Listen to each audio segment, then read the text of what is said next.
Subscribe for all stories dangerous, weird, or altogether unexplainable. Have a weird or scary true story? Leave in the comments section for a chance to be in a video.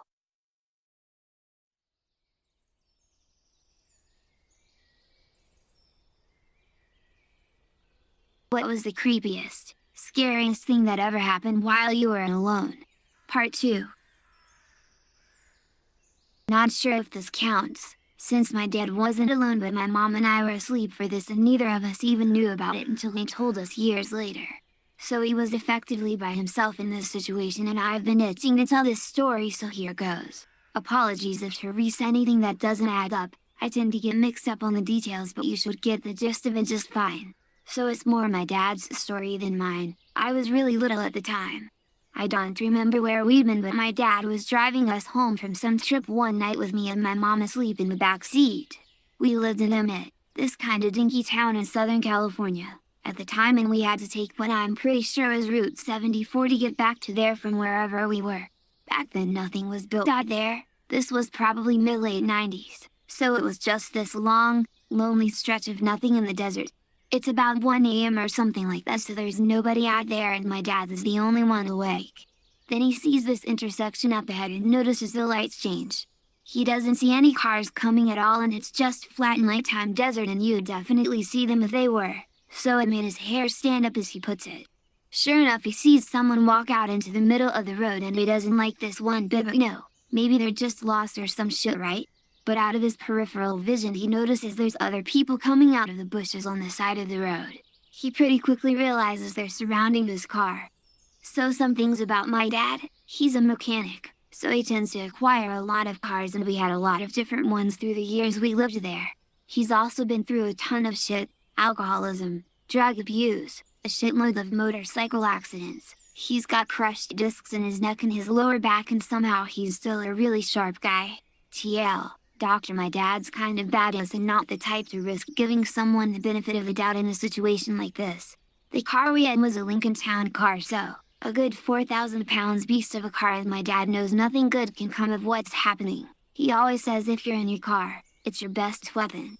So he just floors it and hits the dude that walked in front of the car. The guy goes tumbling over the hood and my dad keeps on driving.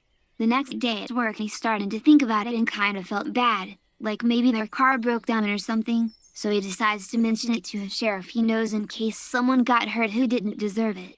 But the sheriff flips out about it, starts calling people looking for people who went to hospitals in that area with those injuries. What did they look like, etc. Turns out there'd been a nasty series of carjackings in the area, usually ending with the people in said cars being killed. My dad mentioned cars being found in the desert, burned up with the people inside them. I doubt if there's ever been any news on it or anything, so I can't confirm that.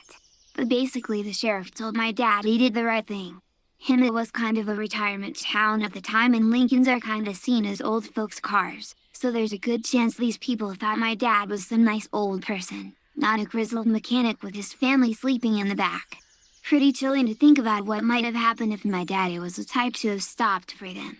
TL. Dr. Dad almost got carjacked in the middle of nowhere in the desert, never to be heard from again. Avoided this with vehicular assault. This happened last weekend. Note, I only have one child. Early this morning I was browsing Reddit when I thought I'll sit outside. So I quietly get out of bed, careful not to wake my sleeping toddler. Nice and peaceful, an hour to myself before the devil spawn wakes up. Now when my son is searching for me he repeats, "Mommy, where are you?" in this adorable voice that you cannot mistake for anyone else's but his. I'm sitting there still browsing Reddit when I hear, "Mommy, where are you?" Oh damn, he woke an hour early. Awesome. I go to get up but then I heard it again. "Mommy, where are you?" I freeze. The voice is coming from our elderly neighbor's fence. "Mommy, where are you?" Yep, definitely coming from there. "Mommy, where are you?" said in an almost impatient tone. At that point I think this is like a horror story, something wants me to go over there and kill me. So being the smart person I am, I go over there. Just kidding, I run like a bitch inside the house and up the stairs to my sleeping toddler in the comfort of my own bed. I heard a knock on my door, and saw a young boy outside in the rain. He was looking down and mumbled some words. I said hello. He said I need to come inside. I asked why and he said the exact thing. Call me an asshole, but I had a horrible gut feeling not to let him in. I slammed the door right on his face. The awful feeling went away soon after. Not really sure I was alone, but I was sleeping in my room with my dog and cat. It was dark and the only visible light was mostly from the moon outside my window, so I could only see outlines of shadows in my room. My bed was situated in a corner and I slept facing the wall while my pet slept on the outer edge. My dog and my cat never got along, mainly because my dog likes to smack my cat across the face with his big paws because he enjoys pissing her off. So it wasn't uncommon for me to wake up in the middle of the night from my dog or cat growling and fighting because one of them was being a dick to the other. But that night was different. I woke up to a very low and angry growl from my dog and a hissing/growl from my cat. Naturally I was like, God damn it, you guys, not this crap again, and I turned around to calm them down like I always do. This is when I knew shit wasn't right, because not only were they literally 2 to 3 inches together side by side on my bed, they don't like to get near each other ever, but they were both growling at my open door into the hallway. As dog owners would know, dogs have a very distinct growl when they play versus when they are angry, and cats don't hiss or growl unless they are being territorial. I remember this so clearly. My dog's shadowy outline was crouched, ears back, tail up and growling at my doorway. My cat standing next to him was on her toes, tail up and hissing. I was like, hey, what's wrong? Thinking someone broke into my house, and they didn't respond whatsoever. They continued facing the doorway and growled. I don't know how long it lasted, but it got worse, yes, worse, because after a while of growling, both my cat and my dog started slowly turning their head to the right away from my door and towards my closet while maintaining their growls. They were without a doubt following something I could not freaking see. Literally no shadow figure, no creepy laugh, no giggle or paranormal shit. My cat, officially the baddest bee around the house now, lunged off my bed towards my closet. She slammed into the door but was literally unfazed and started clawing the air while running out my room. My dog followed to the doorway and started growling and barking while I could hear my cat hissing outside in the hallway. And me, the leader and supposedly caretaker of the house, I was curled up in a fetal position in the corner of my bed until daybreak, with a tear-stained bed sheet. I'll see if I can explain this. I was home alone at night for like the first time ever. I was watching Unsolved Mysteries and that show was creepy enough as it was. This episode just happened to be about fucking ghosts.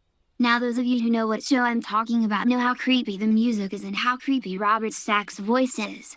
I watched the episode and I became terrified. I flicked all the lights on in the house and I thought I would play a lullaby type song to calm you down. My sister had a wind-up clown that would play soft music and roll its head around. Well, I wound it up and it malfunctioned and went turbo speed. Played the entire song in like 5 seconds and flopped its head around like it was having a seizure. I screamed and tossed it down the stairs. I cowered under my blankets until my mom got home. The clown never did it again. When I was around 6 or 7, my parents took me to visit my aunt and uncle and told me to play outside with my cousins for a while. Well, it wasn't very long and my cousins ran down the street and left me alone in the front yard. I just started exploring around, looking at the bird feeder and under rocks, kid stuff, you know. Well, eventually I made my way out by the road and looked into the pipe that went under their driveway. It was pretty big and I kept yelling into it, listening to the echo. Again, kid stuff. Well, I noticed that I was just small enough to crawl through this pipe, so I did. Well, when I got to the other side and stood up, all the houses looked different. I wasn't in front of my aunt and uncle's house anymore and my parents' car was nowhere in sight. I got a little scared so I crawled back through and there was my parents' car and everything was normal, so I decided to go back through. Just like before, no aunt's house, no family car, so I decided to look around.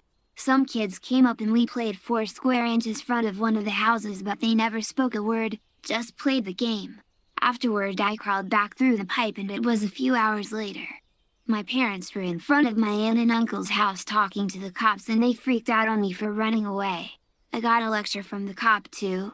To this day I still can't explain what happened or how, or even why, but I know it scared the hell out of me. While going through divorce, I was separated living alone in a little apartment. I was doing some faith-based counseling. Part of the exercise was praying out loud. Okay, Why not? So I'm having it out with God. Family falling apart, kids suffering, losing house, job going to shit, and I just stopped. I had vented and ranted till I ran out of shit to spew, and I heard it. You have all that you need. So loud, so clear, so not my inner voice. It was intrusive. Some voice outside of me telling me essentially to chill the fuck out. It was going to be okay. 7 years later, we're married. Kids are great. Work is great. I have all that I need. TL, Dr. God talked to me. Good advice.